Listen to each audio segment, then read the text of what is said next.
You better not go out there having sex, spreading your legs open, because ain't nothing open at 5 o'clock in the morning but legs in hospitals. God damn it, I'm gonna beat your ass if I find out. And I'm like, okay. Well, that's a lot. You got a lot more. My father was like, don't be one of them fast tail girls. Don't come in this house pregnant. Lesson over.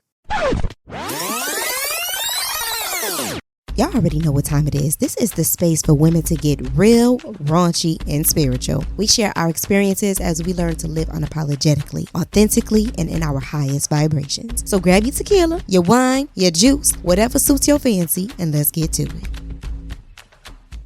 Hey y'all, welcome back to another episode of Living in Alignment. It's your girl JahnaSia B. How y'all doing? I have a very special episode for you all today. Y'all, I recorded this episode, I think, back in 2021. I met with 5 other beautiful Black women like myself, and we just had a real authentic conversation about internalized misogyny and everything in between, because y'all know how Black women get when we get together. But I ain't gonna hold y'all. Your girl really wasn't confident in herself. I really didn't feel that this podcast was gonna go anywhere. I was just like, yo, can I do it? Your girl had imposter syndrome, etc., etc. I think it's the perfect time to release a podcast such as this one, especially with Black women coming into their power and Black American women especially really embracing who they are. So without further ado, let's get into the show. Thank you all so much for coming on the podcast. I am so excited to be doing this with you all today, or this evening, I should say. I have some questions that I have written out.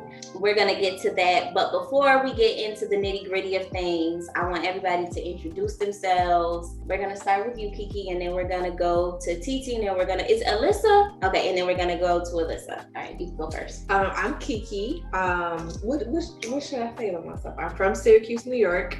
I recently relocated to Charlotte. That Kiki. Hey, girl. Hey, girl. Yeah. What should I say? You have a business. Yeah, so I'm a business owner. I'm slowly starting, getting my feet wet. I'm relocated to Charlotte to get network and expand my business, community relations. I think that's pretty much it. All right. Thank you, TT. Hi, guys. My name is Teddy. I am a model. I'm a curvy model. And I also have a podcast called Since We're Up. It's available on all streaming platforms. It has its own social media. IG is at Since We're Up. Twitter, MZ_@ Since We're Up. And Facebook is at Since We're Up. Yeah, I'm just staying booked and busy. I have shoots coming up and more shoots coming up. I'm just busy as can be. And yeah, that's me. All right, thank you. Okay, and Miss Alyssa, this is my first time meeting you, so. Yes, so I'm Alyssa Rose, and I am Twitter influencer and Amazon influencer. I'm also a teacher, and so my Twitter name, my Instagram, my YouTube is all Miss_teacher lady, so you can find me there. I tweet about teaching, and I also talk about shooting the shit. I also have a couple of publications on curriculum for just making sure it's more diverse and representing our kids that are brown and Black. And I write poetry as well. And I don't know if you guys are familiar with CJ, but I am one of his headliners for his poetry event coming up on April 23rd in the city of Syracuse. Okay, come through. So we got ladies just doing everything. And I love to see Black women, especially, just doing the damn thing. So if you all don't know, this is the podcast. This is my baby. It's growing into something that I just didn't expect for it to grow into. But I really wanted to create a space for Black women to have candid conversations about everything that has to do with our experience. Because we don't get to have those conversations, right? We don't really get to have those conversations where we could just be candid, we could be raw, we could be uncut. But not only that, but actually have fun and experience joy. I think there is a narrative that is perpetuated, especially in the media, that states that we can't have positive interactions with one another.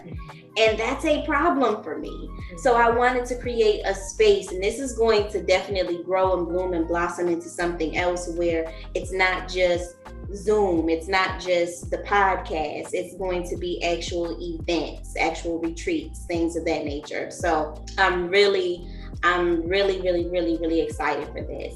really excited. So we're gonna get into it because, baby, I'm tired. I'm tired. I'm just tired. I'm tired. So did everybody get a chance to look at the questions? Yes. Okay, so me and Kiki were just talking about this a couple of seconds ago. We were talking about R. Kelly. Yeah. And we were talking about R. Kelly.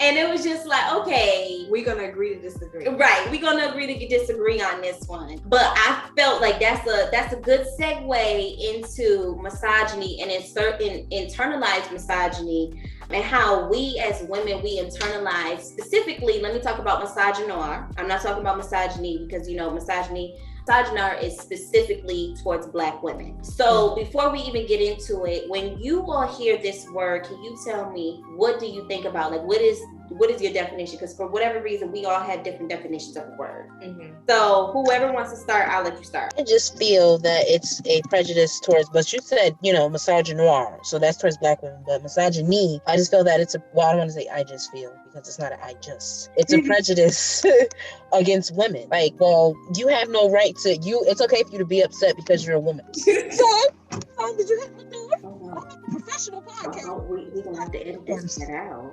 Jesus. Edit it out.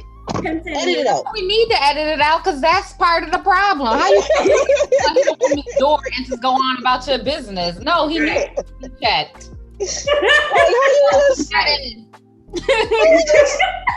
Right. Hit my damn door. Yeah. He must have thought that I wasn't in the car. That's what his ass get. Anyway, continue. I think that it's a prejudice against women in general. I can think of an example like sex-wise when it comes to the body count. A woman shouldn't have more than this many bodies than she can count on one hand. And if she does, then she's automatically deemed a hoe. Stuff like that. That's what I feel. If your skirt is if your skirt is like a centimeter above your knee, you a hoe. That's misogyny. You being counted, you can't play football. You can't be in contract because you're a woman. You can't, how dare you actually have a voice and stand up for yourself? You're a woman. You're supposed to be quiet. You're supposed to be timid. You're not supposed to say a goddamn thing. You should be in the kitchen. That's what you should be doing. That's what misogyny is to me. It upsets me and it makes me turn into the green lady. I don't like it. I don't like it. Okay, who's next? Think about because like when you said that, I was like, dang, I gotta look this term up. Y'all putting me to work.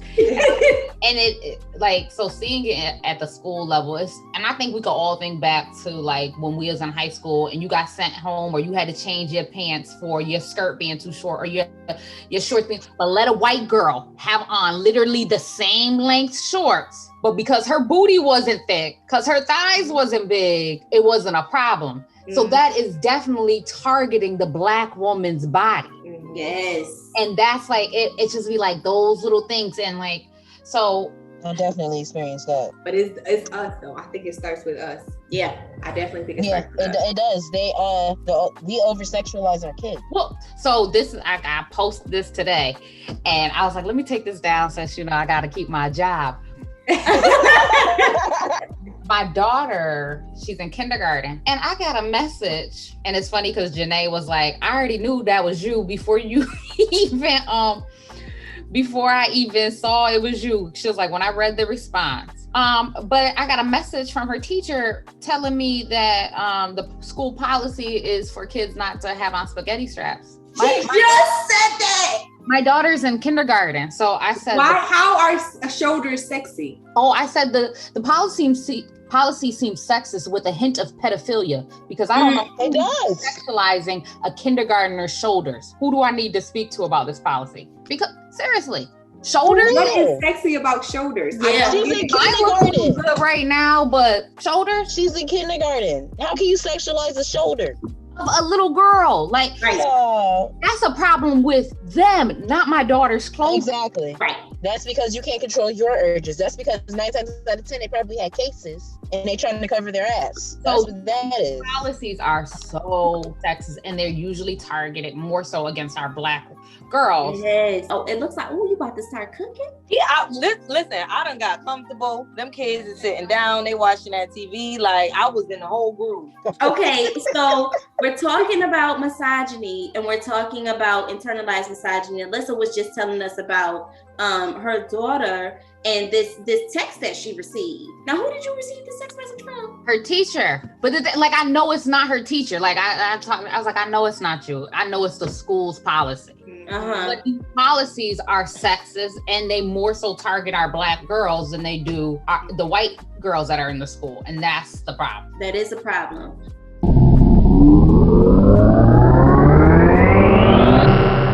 Hey lady, I know you're busy listening to the show, but I just wanted to interrupt and say I appreciate you. Out of all the podcasts out in podcast land, you decided to listen to me, and I just want to say thank you, boo. Living in alignment is not easy, and while this is a labor of love, it is labor nonetheless. So, if you want to support the show monetarily, you can always donate via PayPal or buy me a coffee. See the link in the show notes.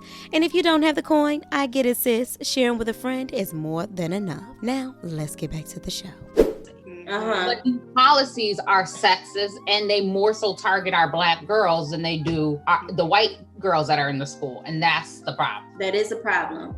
So, Janae, when you hear the word misogyny, in particular misogynoir, what do you think about? She had to think about it real quick. Like, hold up. Hold on.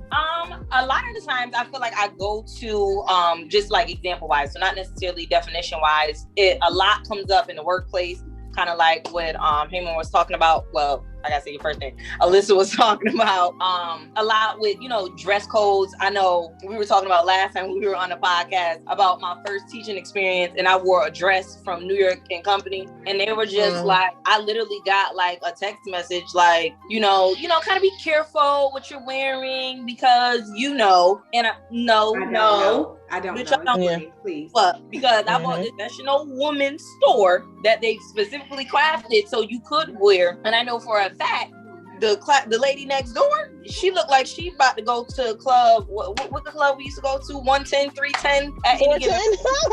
So like, what's the problem? Right. But it's always that unsaid. Like nobody really wants to say you got all that ass to them hips and it look real nice. So, for me, that's what my mind always goes to. The workplace, dress codes, it's like right there blaring in your face, kind of. I think that we do it. The blatant contradiction. Like, I feel like it's internalized because even when we first got on the phone, when it was just us three, me, you, and TT, and I got on the phone, I'm like, damn, y'all got all those titties and I ain't got no titties. Like, we just automatically internalize, we automatically do it to ourselves. Like, dang, like I started feeling self-conscious, like, oh God, I don't look like them, but we are beautiful. Right. Listen. So when you think about it, because I know you were saying about, kindergarten, but besides that, I know you have plenty. Yeah, and just in general, because I used to work for a sports team, and we couldn't wear no dresses, no nothing. You had to come in there in khakis, but with a button up and all this stuff, because we don't want to look appealing to the players. If I wore makeup, I come to work with makeup on. Kiki, girl, what you doing? Hey, both of our faces like, what? I can't get what? Yeah, and like I had to look crazy. Like, and I can't wear makeup. I can't, be dressed up cute. We women, we like to look cute. We want to, look approachable. But I couldn't dress like that. And then it was to the point where players would see me outside of work and be like, girl, is you the same girl? Like, I'm confident, I'm beautiful, but I can't come to work looking like that. And when you do come to work looking like that, you become intimidating, or people feel like you trying to look appealing. Exactly. First of all, I love attention to get. Everybody likes attention from somebody. You just can't trade your respect for attention. Exactly.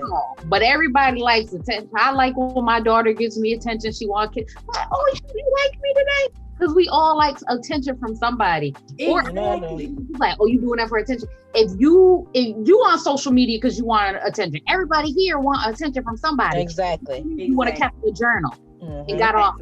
So why does it have to be sexual attention? It doesn't always have to be sexual attention. But see, that's the men though. That's men. That's men. Women don't think like that. If I was to work with you at the sports team place, right? I don't have the right terminology. But if I was there at the sports place with you, and I was your co-worker sister, and you came in there all dolled up, I would have been like, sus, Exactly. Come And that's through. exact girl. Come through. Oh, you I fine, did. fine. Yes, You fine. you guys Right. ask these two. Exactly. Listen, I love giving credibility. Wait, because when you where came in Josephine today, does. I was looking at you. Right. I love Last giving is like, credibility. Oh, me? Oh, you know what I'm saying? I was at the park, and Diana you said, know, "Mom, okay, she about to fine." snatch So, my wig with my edges attached. girl, listen. If y'all see what's under this wig, I promise it won't be pretty. Wait, that's I'ma a go from wig? TT to Tom. That's a wig. Yeah, I'm going from TT to Tom, big Tommy boy. Well, Yeah. I wouldn't have known I ain't saw nobody. Girl, Yeah, listen, that don't look like a I'm wig. proud of my wigs.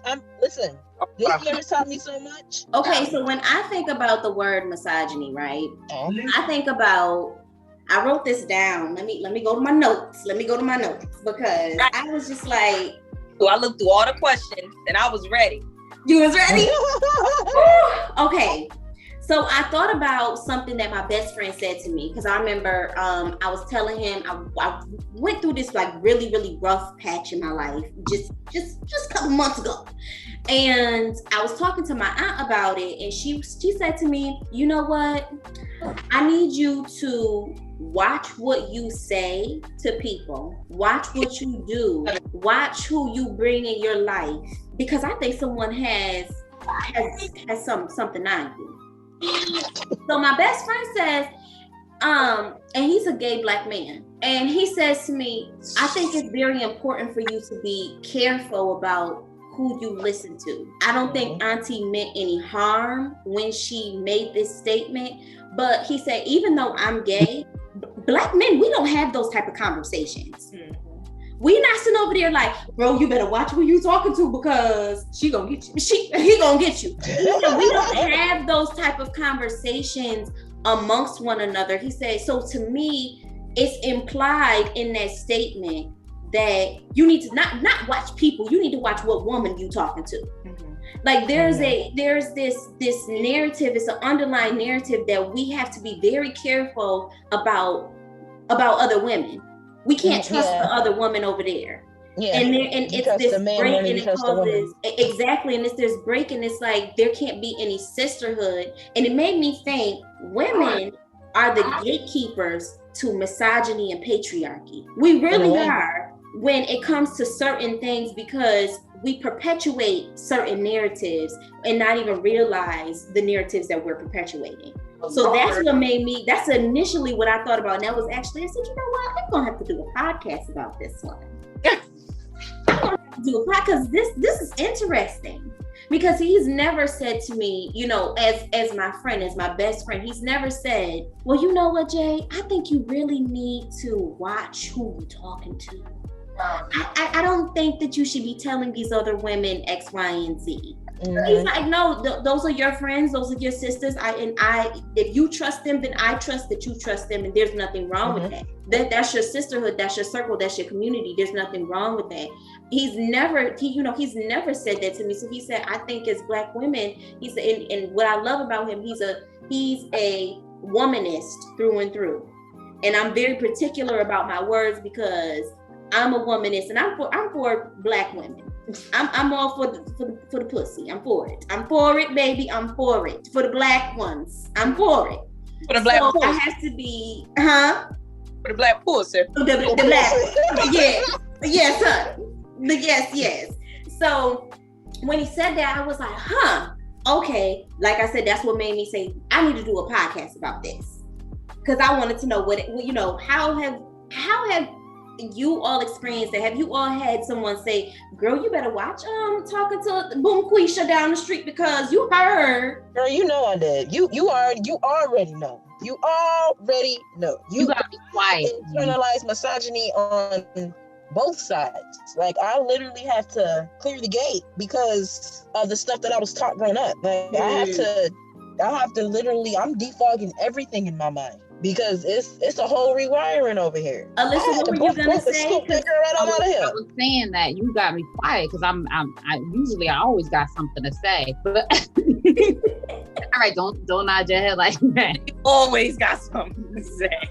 But you know, like that, when I'm shutting up, that means you saying something real that's like really making me think like, damn, like that's real. Like I feel like, because I've heard that, like, you know, you can't trust other women, and it made me think of that intro into Beyonce songs, like we teach girls to like compete. Was you in here when we was talking? Like, would you want like you? The Holy Ghost. That's the Holy Ghost. We just had this whole conversation. Yes. Everything that you're saying, we are saying. Yes. Go ahead. Finish. Say it again. I didn't hear it. So say it again.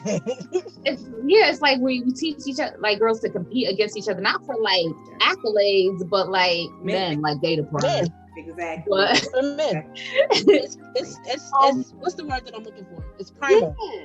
And so crazy that y'all went there, because I was literally, I feel like I was having this like a similar conversation with my mom, because we were talking about, what were we talking about? I think we end up, because we always end up talking about relationships or whatever. And, you know, we got to the point where it's like, you know, on paper, there's a lot of women, and even for myself, because, you know, I always try to throw myself in there. I'm like, for me, my growing point where I realized like, you know, you good, but you ain't the shit like you thought you was the shit. And it was like, I was like, you know, somewhere down the line, we kind of learned, you know, if you was smart, you paid for your own shit, you was pretty, and yourself up, like you was it. That's wifey material. Like that's all you had to do. You had to look good. You had to get straight. You know, you was a smart girl in school. Just thinking back to, and I'm like, I had to catch myself, because I'm like, damn. Because my mom was like, no, I don't know where the fuck you got that shit from. I ain't never tell you that. It was so simple. It was simple. And I'm like, you know what? I honestly can't pinpoint exactly where or, you know, how I picked that up. But that was always the, you know, like, I'm good, bitch, I'm pretty. I got a degree. I got my own career. Like, I take care of myself. Yeah, but you don't know how to communicate yet, baby girl. Like, you know, you still getting mad, giving motherfuckers Exactly. So who wife is you? You know, you still calling your mama, talking about mine. How you make this? Who wife is you? Like, you know, attacking me, please. A whole bunch of other characteristics, and it was like, you know, I realized that until I had to do the family thing. Like I was like, we wasn't married, but pretty much signing a legal document was the only thing like left that we had to fucking do. Thank God I didn't, because we all did. But it was like, you know, when you really in it, and it's like, damn, there's so many other characteristics that make you, you know, a good partner, and all the things that you kind of grew up feeling like, you know, I'm good. Like I'm like, period. What's up? Can't none of these other bitches touch me. It's like a rude awakening when you really got to do that partnership, when you really got to have that committed relationship. And it just made me think like, where the fuck did we pick this shit up at? Like, where? Because my mother ain't never sit me down and tell me, oh, you know, you cute, you got your head together, so, you know, you doing what you supposed to be doing. Like you're on the right track. So it's like, well, where did we get it from? Right. I don't even think it was the inside factors. I don't think it was anything that had to do with home. It was the outside factors, because you didn't want to be like that girl that was like that made that smut list. You didn't want to be like that girl that got caught sucking dick. You know what I'm saying? I know for a fact when it came to me, I didn't even want to get mixed up with those type of girls. So I really stayed out of the way. I didn't really brush up against boys too much, because I felt that if I gave them too much of my attention, or if I showed them that I was too interested, and it made me seem aggressive, and it made me seem like a smut.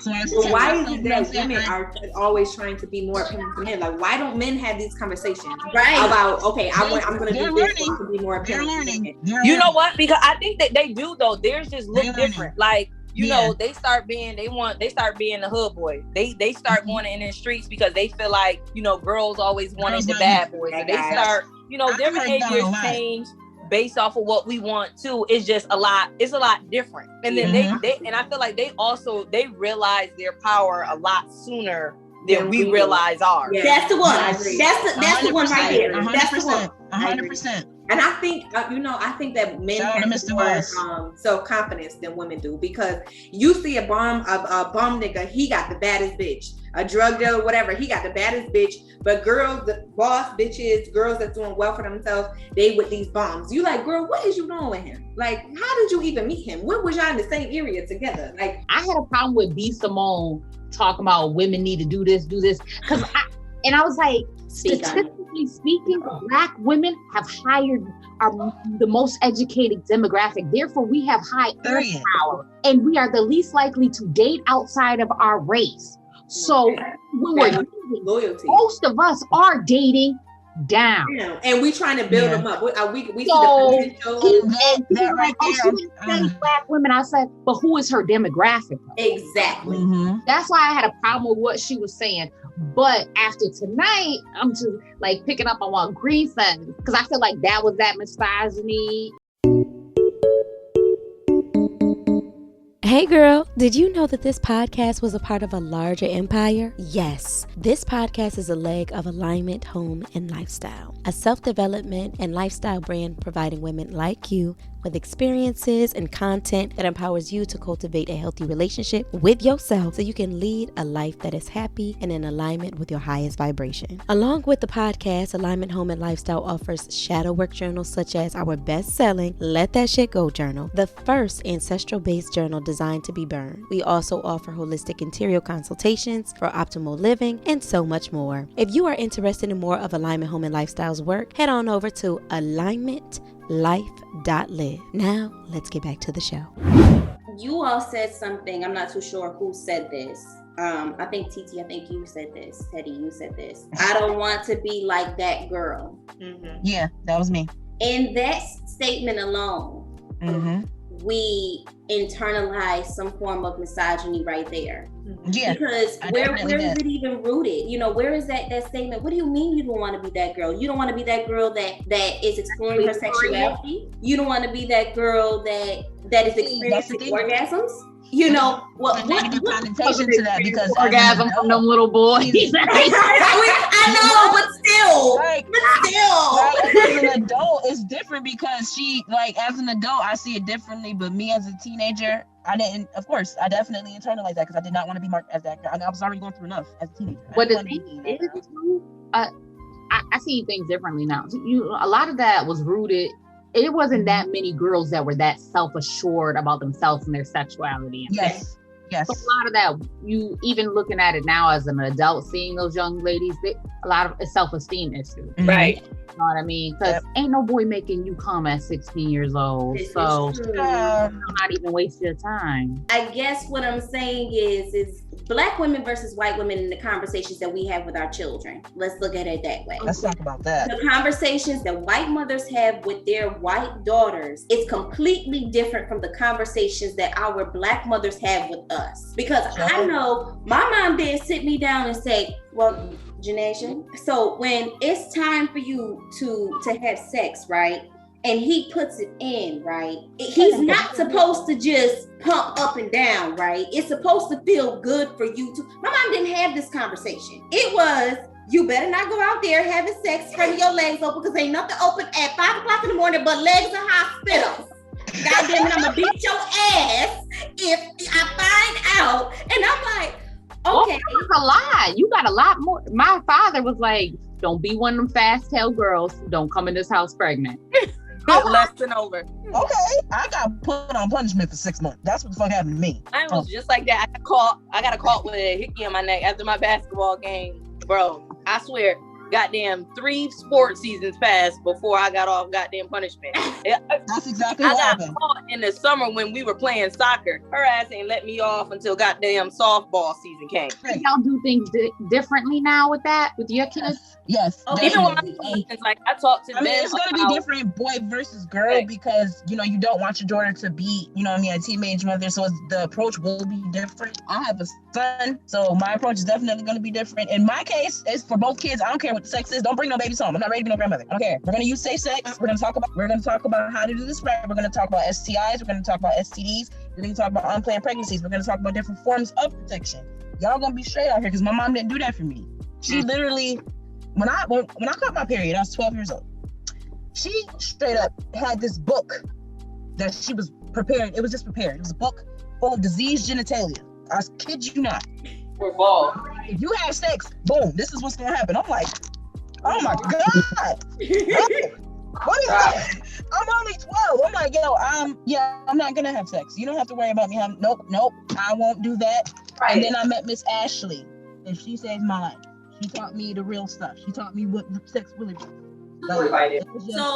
So Kiki, what was your experience like with your mom when you first had that sex conversation? I don't remember like our first conversation, but I remember when I got my period, my mom cried. She didn't talk to me for like a week. I thought I was dying. I said, it's over. Like I'm just RIP. Like I just might as well just get ready to die, because she was done. She was done with me. She didn't talk. She was like, my mom dramatic. She went into the room, was not talking to me, nothing. My grandma had to come over here and tell me like, girl, you got your period. You a woman now. It's, you can't be having the sex, but nobody actually sat down and told me what the sex was. Sex was. So the sex. The sex. Yeah, you can't. That's like the other stuff, but the sex. Yeah, like you can't be having the sex. You can't be doing all that type of stuff. But I never really sat down and had a conversation on what sex was. But when my mother found out that I lost my virginity, baby, and I knew she was gonna find out. I knew the day when she found out, I knew she was gonna find out because my other cousin got caught. So I was like, she gonna throw me under the bus too. I heard her run up them stairs, baby. She beat the dog shit out of me. Out of me. And see the same thing, and the same thing happened to me. And I'm just like, this is so interesting because, like I said, compared to our white counterparts, the conversation is completely different. Like, when they go and they have conversations with their moms, it's like, Sally, okay, so you and Jeffrey are having sex now. How's that going? How's that going? I don't think that conversation is that cool. I don't think it's that cool. I think we need to invite somebody because I'm gonna know. I think it's more like a Sarah. Are you having sex with Jeffrey? No, okay. No. I bet they just go and get them contraception. They talk about it. Yeah. They literally have my grandmother was a big help too, because my grandmother she used to work at Southwest. So even before I started having sex, she would randomly just drop condoms in my room. That's why I always had condoms on me. That's why I was selling them condoms. Because she would randomly drop the bag of condoms in my room. So my grandmother was very accepting of it. My mom and my dad, though, not so much. My mom straight up told me when I lost my virginity that I can't wear white at a wedding, that I'm tainted, and that no man will want me because I lost my virginity. But see, even those statements there are rooted in misogyny and patriarchy right there. Very misogynistic and patriarchal statements there. Mm-hmm. And that's an issue. That's definitely an issue. Now that I'm reflecting, that's where a lot of it kind of stems from, is because when it's like the gender roles, like women, and I feel like in different races it comes up in different ways depending on how your race kind of views marriage. A lot of it kind of stems from that, and like just going backwards, just like women can't. The stuff that women can do or can't do, it's all to look pleasing to a man, because you gotta be A1 for your man. Don't no man want no hussy. Don't no man want a man who did X, Y, Z. So then you get all of these things that the woman has to be and has to look like whole time. Well, none of you men weren't shit anyway. Like, these men don't give a fuck about that shit. Like, real shit. Like, in my 30s, nobody's asking me how many bodies I got. Because if you ask, like, if you want, yes, I was fucking. I was doing that. I was fucking. I got 2 kids to prove that I be fucking. If I wasn't with you. Listen, the last person that asked me that, I told him the God-forsaken truth. And I told him, listen, I don't give a fuck what you think. I don't care what you think. Because I know for a fact what I've done is nothing compared to what you've done. So you can't sit here and that too. That too. Like, it's my body. Somebody taught me. Right. Or somebody. Exactly. Of the body. It was a combination of practicing. It wasn't just one. Okay. It's called growth. All right. Right on my knees, down on my feet. You should be happy. Okay. I'm like, listen. Exactly. I told her as soon as she said the title, I'm like, she's like, do you got somebody? I know. She talk about it every day, all goddamn day. I know exactly. I'm like, listen. No, but you speak some real shit though, like for real, because it's for real it's though. Ridiculous. Real men do not give a fuck. Real men do not. They want to marry a hoe, okay? Because they do. When she calm down, that means she's doing all that whole shit for you. Exactly. But see, the insecure men. When's the last time you've been tested? That's what adults ask. That's what adults ask. And I think Absolutely. I don't think I've ever actually been asked that question. Maybe as a kid or something. But like at the end of the day, I feel like that's an ego question. Like you want to make sure how it's gonna look. Like it's one thing if you just want to run down the list of your friends to make sure we ain't double dipping. Now that's one thing I'm like. That's one thing. Let me see the list real quick because we live in Syracuse. Like let's just double check this list real quick because we're not trying to be in and then have to call it quits because we done got too mixy. Right. So cool. But like you don't need to know my body count, even though I don't mind telling. Like I don't care, but I just feel like that's a childish ass question. Like that's childish as fuck to me. And I'm gonna need you to go sit in the corner until you figure it out. I think so. I have this rule: like once I sleep with one guy, there is now a group of niggas that is off limits to me. Yeah, right. Me too. Like that's yes. We don't do the crew. We don't do the crew. To sit around and be able to compare notes about me. I don't want to be ever like I might fall in love with this boy. Somebody. I haven't been in a position personally, but I've seen it outside the box. And like I said, I was in this position to where I didn't want to be that girl. They were all sitting around talking about certain girls that they had at that school. And it was a joke conversation. I'm not defending these men, but I don't think that they meant anything by it. I honestly think that it was just an honest conversation of what y'all did. Right. You know what I mean? Like, I think it was just a boy conversation. I think it was just one of those conversations that we really don't understand as women. Like, why the fuck y'all talking about that? But they were just having the conversation. I was just listening like, I know all of these girls. And they had sex with all of y'all? I was like, damn. That like it has a negative connotation. Like, damn, all his friends. It's like when men they come together. You know what I'm saying? They congratulate each other when stuff like that happens. But when the man runs through the women, all the women they turn on each other and they compete with each other. The D can't be that good. It can't be that good. Honestly, I know this makes me sound like a hoe. I don't care if this makes me sound like a hoe. But if I'm ever in that position, I'm dead ass gonna sit down with sis and we taking notes. How was it? No, dead ass.